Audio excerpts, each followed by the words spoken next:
Bem, gente, vamos conversar sobre uma técnica importantíssima em biologia molecular que se chama PCR, reação em cadeia da polimerase.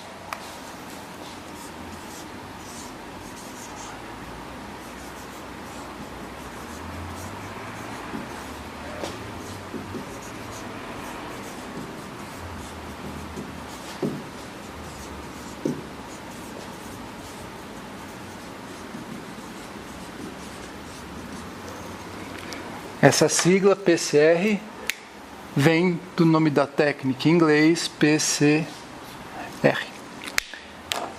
O que essa técnica faz? Inicialmente, essa técnica foi utilizada para se aumentar a quantidade de DNA in vitro. A PCR, classicamente, é uma técnica utilizada para a gente aumentar in vitro uma certa quantidade de DNA com os mais diferentes objetivos. Então, a PCR é como se fosse uma duplicação do DNA sem célula, in vitro. Tá certo? Então, guardem sempre isso. PCR.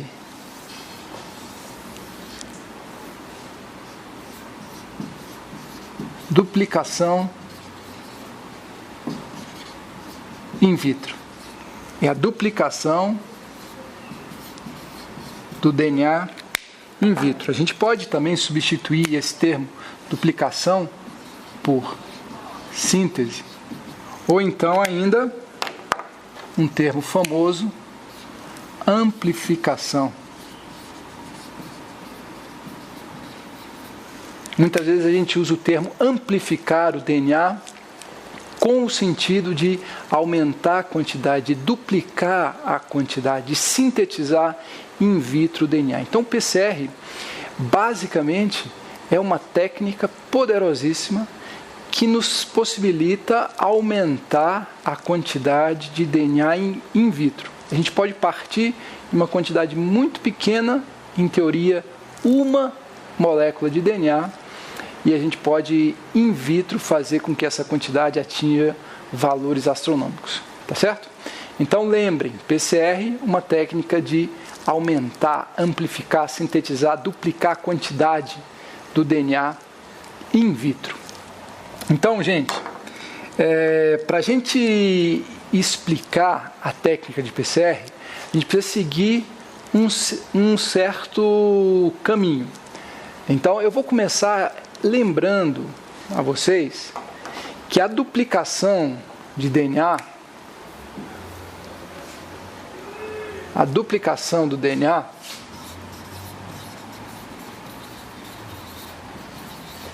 do DNA obrigatoriamente envolve uma etapa de desnaturação, ou a separação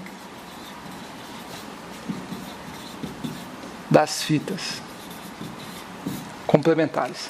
Então, quando a gente pensa em duplicação, em síntese, principalmente lembrando do mecanismo na célula, a gente sempre imagina as duas fitas de DNA, a dupla hélice de DNA, sofrendo um processo de desnaturação, de separação das fitas complementares. Na célula, esse processo é catalisado por um conjunto muito grande de enzimas. Na PCR, a desnaturação que existe, ela é promovida por um aumento da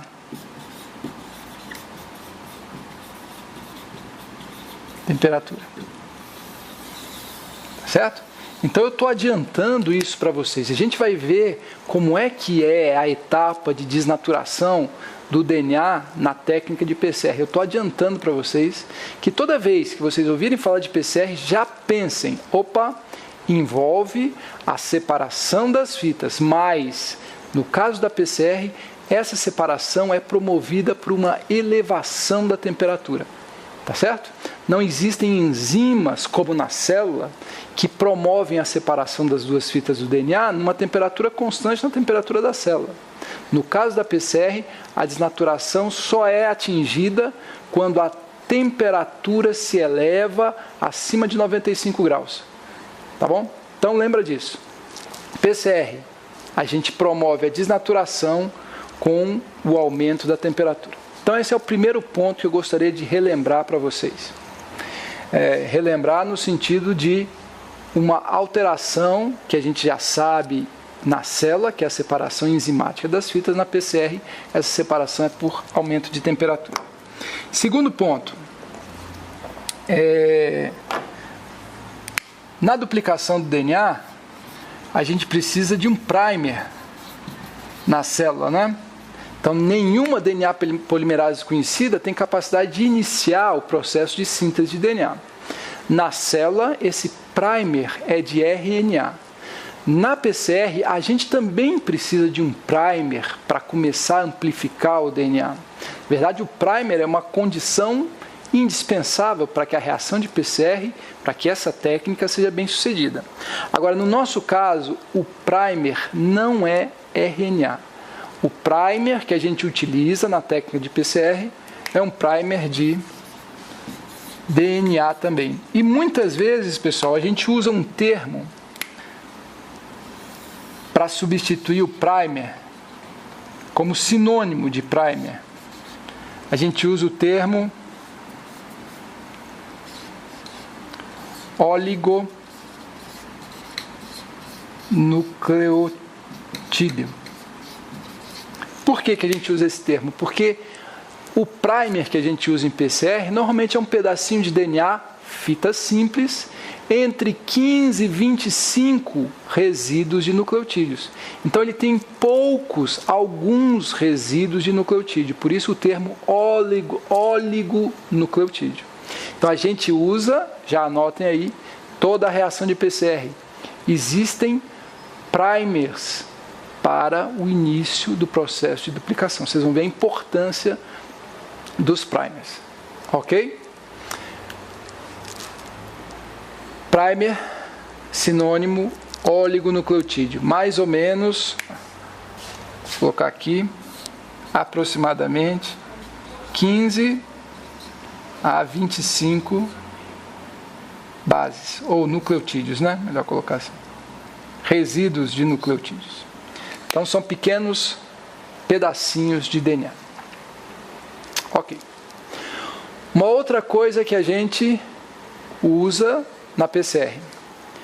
A gente usa a enzima que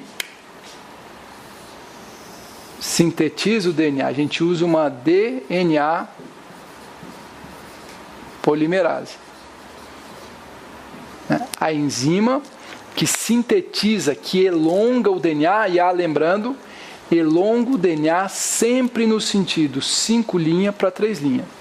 Na PCR, a gente também usa uma DNA polimerase, inclusive, é uma DNA polimerase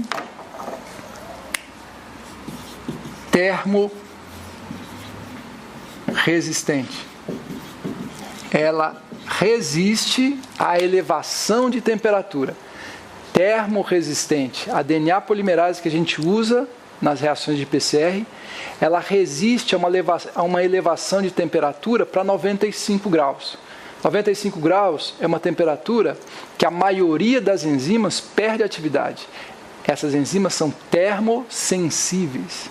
A DNA polimerase que a gente usa, ela é extraída de um organismo que cresce em regiões de temperatura elevada. Então, a DNA polimerase desse organismo, e na verdade todas as enzimas desse organismo, chama Thermococcus termófilos aquáticos. Termófilos aquáticos. Eu acho que é esse o nome. E a gente abrevia como TAC polimerase. A TAC DNA polimerase, ou simplesmente TAC-POL, é a DNA polimerase termoresistente que a gente usa para as reações de PCR. Então, toda reação de PCR vai ter desnaturação promovida por uma elevação da temperatura. Vai ter primers que servem de iniciadores da reação de síntese. E vai ter a TAC DNA polimerase, que é a nossa DNA polimerase termorresistente, a nossa do termófilos aquáticos, né? É a nossa no sentido de que a gente se apropria dela para utilizar em laboratório nas reações de PCR. Então, TAC-POL, a DNA polimerase termorresistente utilizada nas reações de PCR.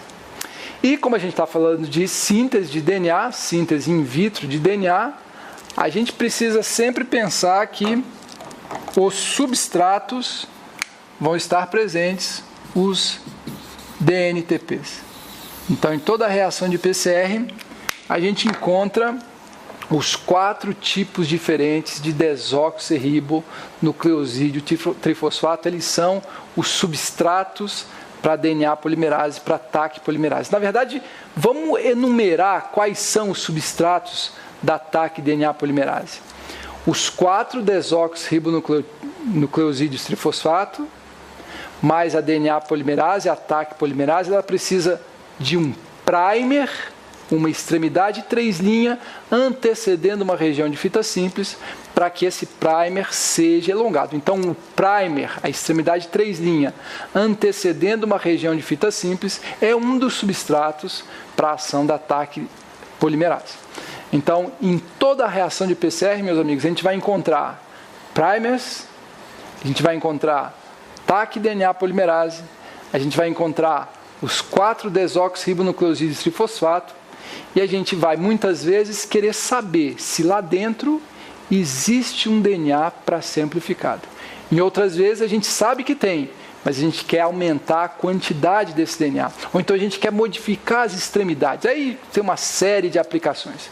Mas a base, o fundamento é a PCR como uma técnica que nos permite aumentar, amplificar, sintetizar, duplicar a quantidade de DNA. Duplicar várias vezes, né? 2 vezes 2 vezes 2 vezes 2 vezes 2, quantas vezes você quiser. É isso que a técnica de PCR nos permite. Então, agora eu vou descrever para vocês o passo a passo, né, exemplificar com alguns esqueminhas bem simplórios o passo a passo de uma reação de PCR. Então vamos lá. Você vai achar o apagador, né?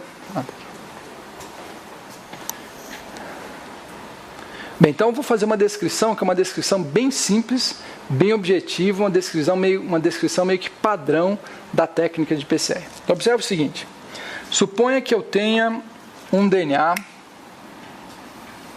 aqui,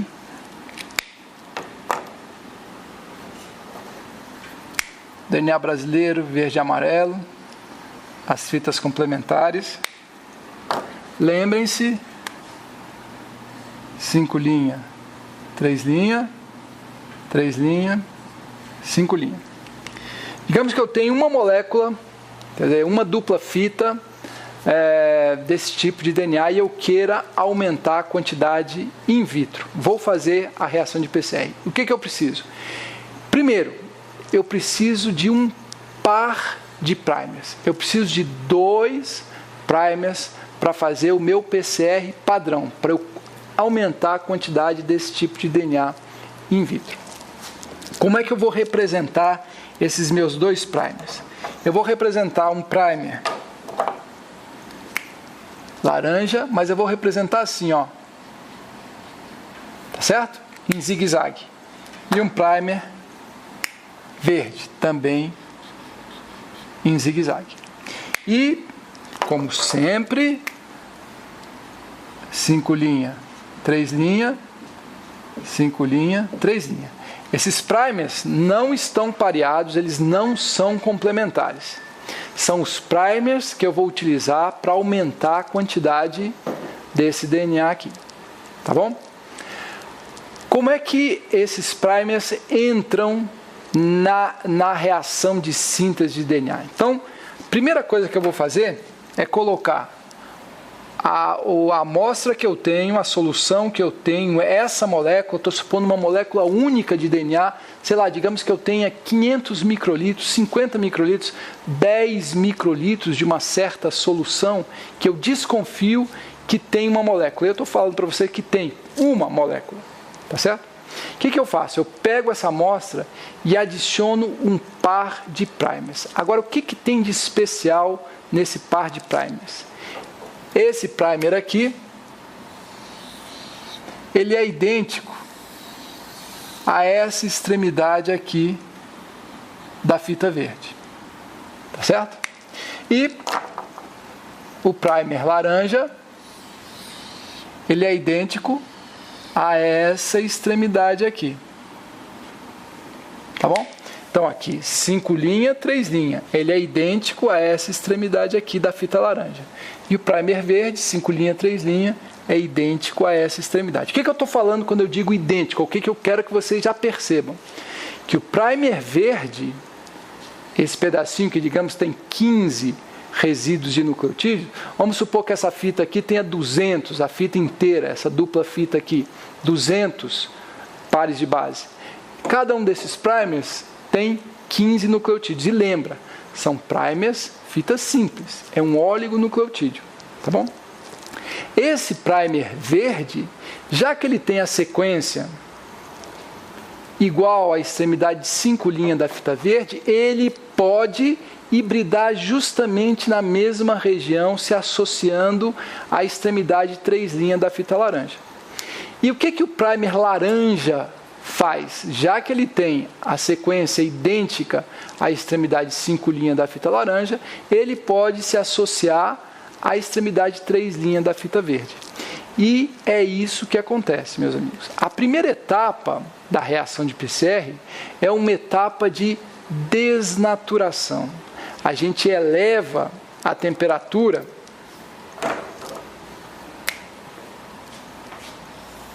pega isso aqui, eleva a temperatura para 95 graus Celsius. Então essa etapa é a etapa de desnaturação. Então o que era fita dupla se separa. Então não existe mais fita dupla.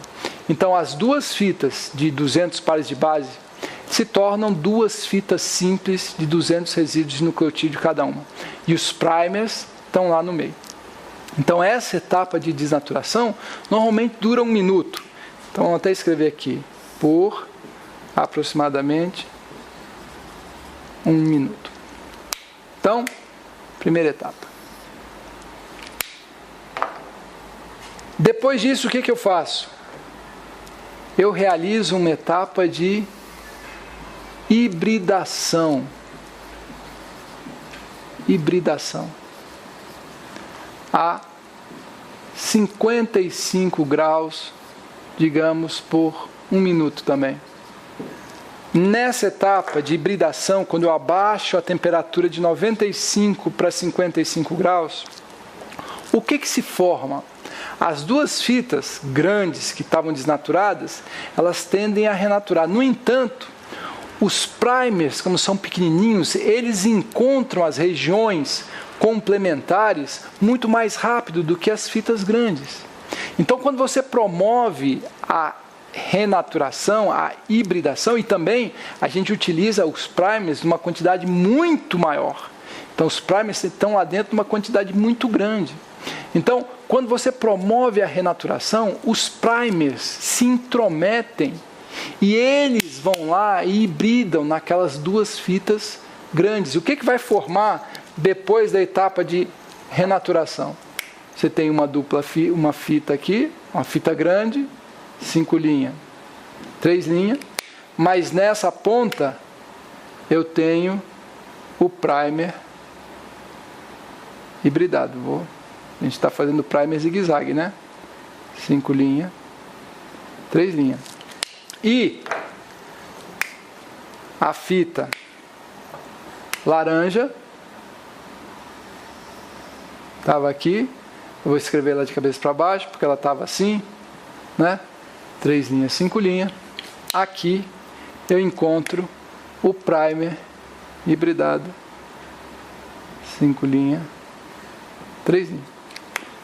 Então, depois que eu promovo a hibridação, esses primers, eles vão encontrar, isso é muito importante, meus amigos, os primers, eles encontram as regiões complementares a eles. Esses primers, o primer laranja, ele não vai hibridar aqui no meio, nem aqui, não. Ele vai hibridar especificamente na região complementar a ele. A mesma coisa para o primer verde. Ele vai hibridar especificamente na região com a qual ele é complementar. Essa especificidade de hibridação, ela é fundamental na técnica de PCR. Tá bom? Então, os primers hibridam em regiões específicas. Aquelas regiões no DNA-alvo, agora eu estou usando um termo novo, esse DNA aqui, que eu quero amplificar, eu vou chamar de DNA-alvo. DNA-alvo. Então, os primers hibridam nas pontas do DNA-alvo. Um primer numa ponta, outro primer na outra ponta. É sempre assim. Então, a PCR, ela obrigatoriamente envolve essa hibridação específica dos primers nas extremidades do DNA-alvo, do DNA que vai ser amplificado. Então, depois dessa etapa de hibridação, a 55 graus, mais ou menos 1 minuto, eu vou para a etapa de... Depois disso, eu vou para a etapa de elongação. Na etapa que é 72 graus por aproximadamente, isso aqui varia, não, cada um desses tempos varia muito, as temperaturas, principalmente de hibridação, varia muito. Eu vou dar um tradicional aqui também por 1 minuto. E o que vai acontecer? Deixa eu separar aqui.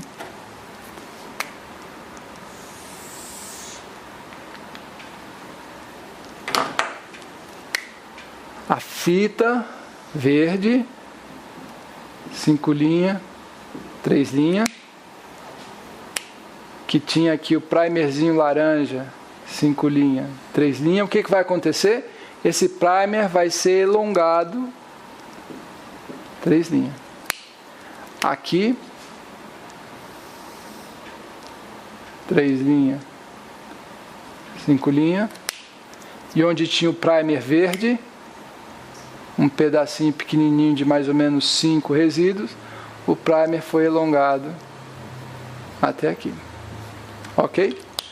Então, no processo de elongação, os primers são elongados. E a gente produz onde antes havia uma cópia do DNA dupla fita. Depois da etapa de desnaturação, seguida da etapa de hibridação, seguida da etapa de elongação, eu agora tenho 2. Tá certo? E, evidentemente, como é que o processo de elongação se dá no tubinho? Exclusivamente, porque aqui eu tenho a famosa TAC-POL, que é a DNA polimerase, e eu também tenho os 4 desoxirribonucleosídeos trifosfato. Então, esses aqui são substratos que servem para a TAC-POL conseguir elongar os primers que já estavam hibridados. Então, repetindo, DNA-alvo, etapa de desnaturação, etapa de hibridação a 55, etapa de elongação a 72. Depois dessas 3 etapas, onde tinha um DNA dupla fita, eu passo a ter 2 DNAs dupla fita. Dupliquei a quantidade. Se agora, depois desse 1 minuto a 72 graus, eu pego isso aqui e retorno o mesmo tubinho e faço de novo uma etapa de desnaturação, uma etapa de hibridação e uma etapa de elongação, o que aconteceu com essa fita que está descrito aqui, vai acontecer com as 2 fitas. Essas 2 fitas, quando você esquentar 95, elas vão se separar. Os primers vão hibridar, só que agora vai formar o dobro disso aqui. E depois da elongação, em vez de 2, eu vou ter 4 fitas. Tá certo? De novo, se com 4 fitas eu sair da etapa de elongação, quando acabar esse 1 minuto, voltar para a etapa de desnaturação, passar pela hibridação e pela elongação, eu vou ter 8 fitas. Se eu voltar, repetir novamente, desnaturação, hibridação, elongação, eu tenho 16 fitas. Se eu repetir esse ciclo mais uma vez, eu tenho 32. Mais uma vez o ciclo, 64, ou seja, cada ciclo, desnaturação, hibridação, elongação, eu dobro a quantidade de DNA presente no meu tubinho, no meu sistema de amplificação. Tá certo? Aí você fala assim, mas só dobra, isso aí vai demorar muito. Tá? Calcula, gente. Calcula. Se partindo de uma fita de DNA original, uma dupla fita do DNA alvo, eu realizo esse ciclo de PCR 30 vezes. Ou seja, eu multiplico por 2, 30 vezes. Quantas moléculas de DNA eu vou ter? Uma molécula original. Depois de um ciclo, 2. Depois de 2 ciclos, 4. Depois de 3 ciclos, 8. Ou seja, é 2 elevado ao número de ciclos. Se eu faço 30 ciclos, a quantidade de DNA que eu vou ter, em teoria, é 2 elevado a 30. Vê quanto é isso? É muito, gente. É muito DNA. É muito DNA. Uma molécula de DNA, num tubinho de ensaio, você não consegue ver, não tem técnica que te permita detectar uma molécula de DNA. Agora, qualquer gelzinho de agarose, corando com brometo de etídeo, te permite ver 2 elevado a 30 moléculas. Então a técnica de PCR, ela se encaixa perfeitamente naquele objetivo da ciência, tornar o invisível visível. Uma molécula, 2 elevado a 30 moléculas, se você repete o ciclo 30 vezes. Tá bom?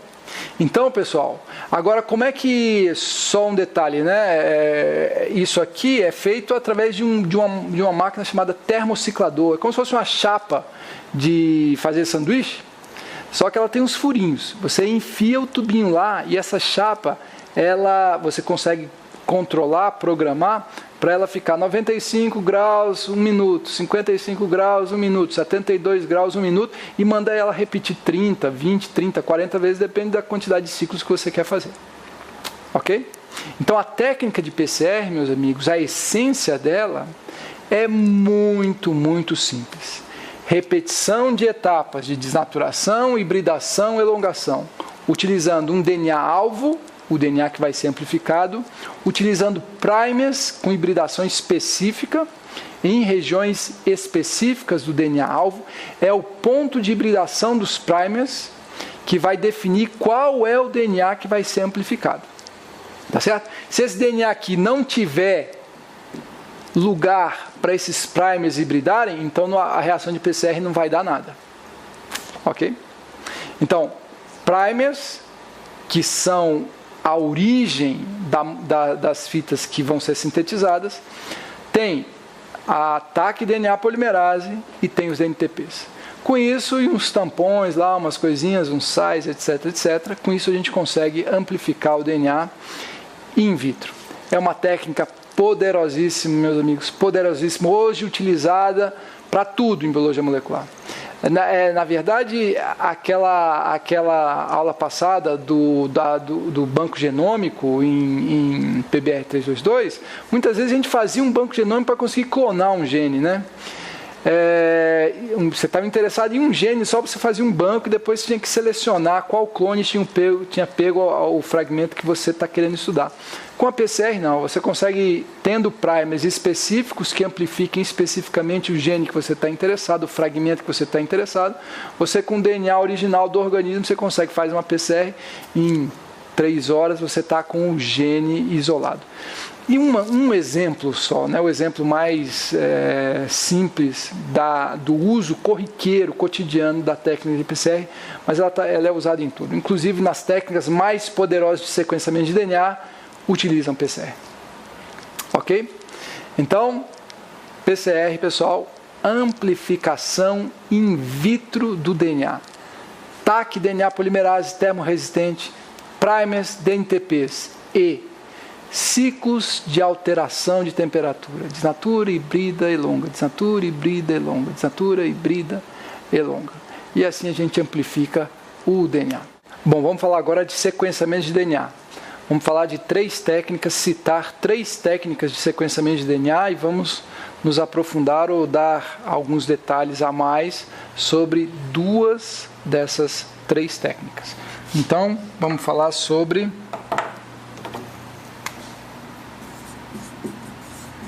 sequenciamento, ou seja, determinação da sequência de resíduos de nucleotídeos do DNA.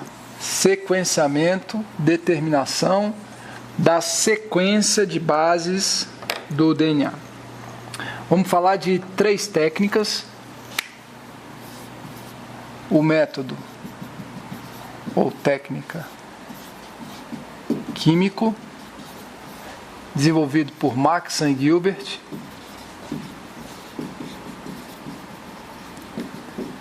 em 1977. Mesmo ano, um pouco depois, o método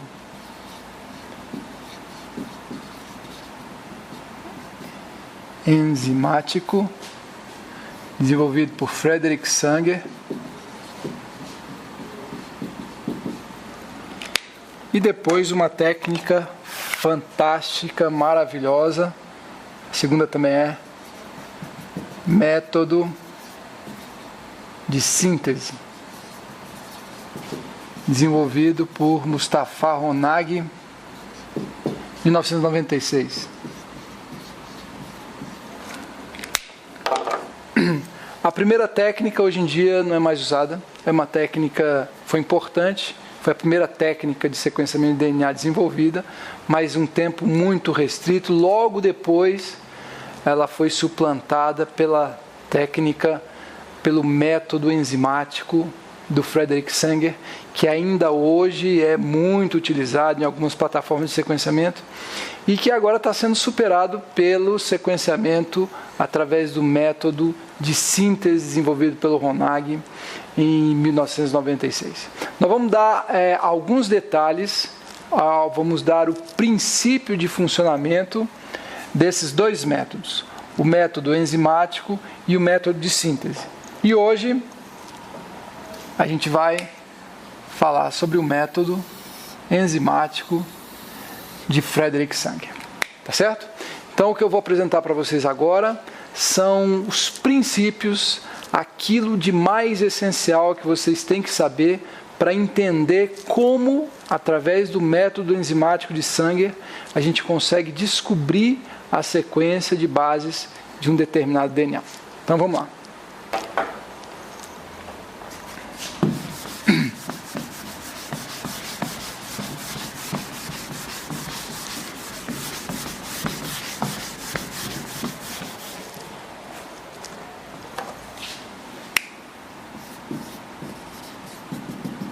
Método enzimático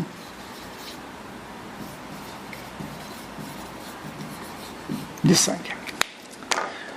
Bem, gente, para a gente compreender como é possível sequenciar DNA através do método enzimático do Frederick Sanger, a gente precisa de uma coisa que vocês já sabem, que se chama eletroforese do DNA.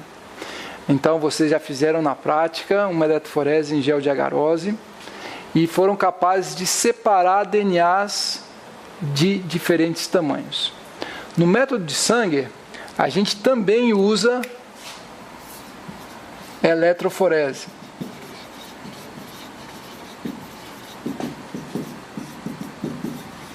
Mas a gente usa uma eletroforese muito mais poderosa do que a eletroforese que vocês fizeram em gel de agarose. A eletroforese utilizada aqui no método de Sanger é uma eletroforese num outro suporte, numa outra matriz. na prática de vocês utilizaram agarose, que é um polissacarídeo, e o DNA era obrigado a migrar pelo meio da agarose. Aqui a gente usa um gel de poliacrilamida desnaturante.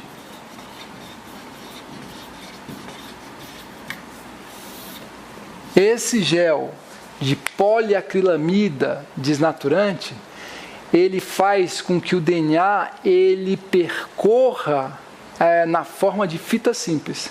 Então, nesse gel de poliacrilamida, a gente tem enormes quantidades de ureia, que é um agente desnaturante.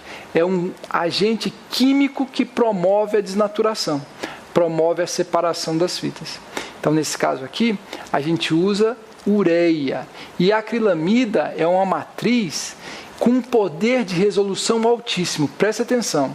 Além de lembrar que no método enzimático do sangue, a gente utiliza géis de poliacrilamida desnaturantes, a gente tem que lembrar que são géis de alta resolução. O que significa isso?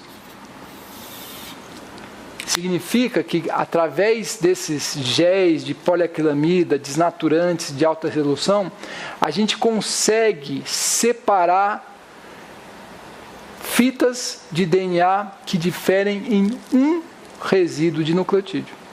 Então, com essa técnica de eletroforese em gel de poliacrilamida desnaturante, você consegue diferenciar uma fita de DNA que tem 100 nucleotídeos de uma que tem 101. De uma que tem 102, 103, 99, 98. Ou seja, é uma técnica com poder de resolução elevado. Lembra disso. É indispensável que a gente consiga diferenciar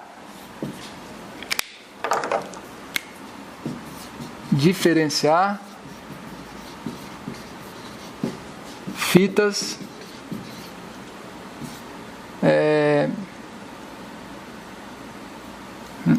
vamos mudar aqui, senão o português não vai ficar correto.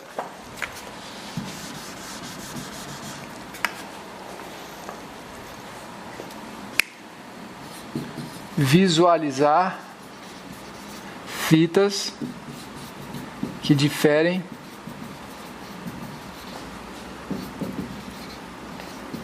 em apenas um resíduo. Que diferem fitas cuja quantidade... Ave Maria, o mais difícil que sequenciar é escrever o português aqui. Visualizar fitas cuja quantidade de resíduos difere em apenas um. Bom, o que eu quis dizer aqui, pessoal? De uma maneira tosca, o que eu estou tentando falar é o seguinte: com esse gel de poliacrilamida, você, se tiver uma mistura com fitas com 100, 101, 102, 99, 98, 105, 106, se você corre um gel de poliacrilamida, o que você vai ver é uma escadinha com várias bandas, do mesmo jeito que vocês viram no gel de agarose. Mas lá o gel de agarose, coitado, ele não consegue diferenciar mal e mal, consegue diferenciar 100, né? Uma 50.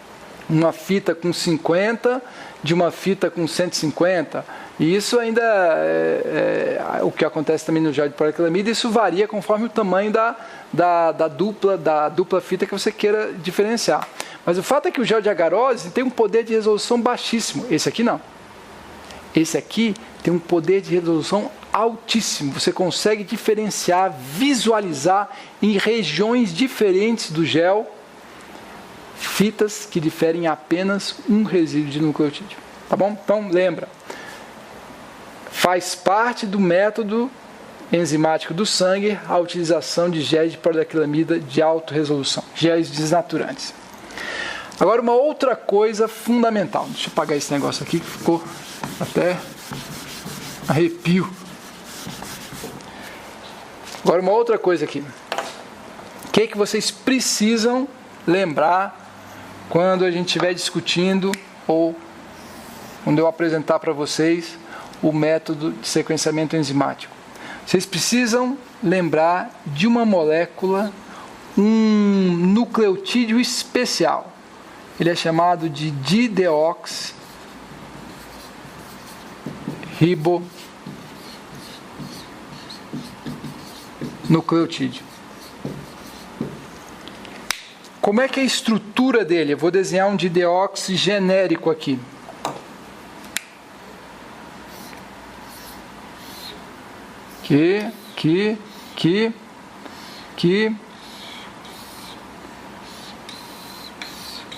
Aqui a base nitrogenada, pode ser ACGOT. Aqui O, P, duplo O menos, duplo O menos, duplo O menos. O grupamento trifosfato no carbono 5' Só relembrando aqui, carbono 1', 2', 3', 4', 5', é a numeração dos átomos de carbono da pentose. Ele não tem hidroxila no carbono 2', então aqui tem um hidrogênio. Agora, preste atenção, o dideoxirribonucleotídeo não tem hidroxila no carbono 3', só tem um hidrogênio. Então é por isso que ele é chamado de dideoxirribonucleotídeo. Se ele tivesse hidroxila no 2' e no 3', se tivesse OH e OH, ele seria um ribonucleotídeo. Se tivesse hidroxila no 3', mas tivesse perdido a hidroxila do 2', ele seria um deoxirribonucleotídeo, o monômero normal do DNA. Como ele não tem nem no 2', nem no 3', ele é um dideoxirribonucleotídeo, não tem hidroxila em nenhum dos dois carbonos, nem no 2', nem no 3'. Ok? Isso aqui, pessoal, vai ser muito, muito importante para a gente aprender o método enzimático do Sanger. Eu vou parar porque vai ter aula aqui, mas eu continuo em breve. Mas lembra, dideoxirribonucleotídeo, guarda essa estrutura.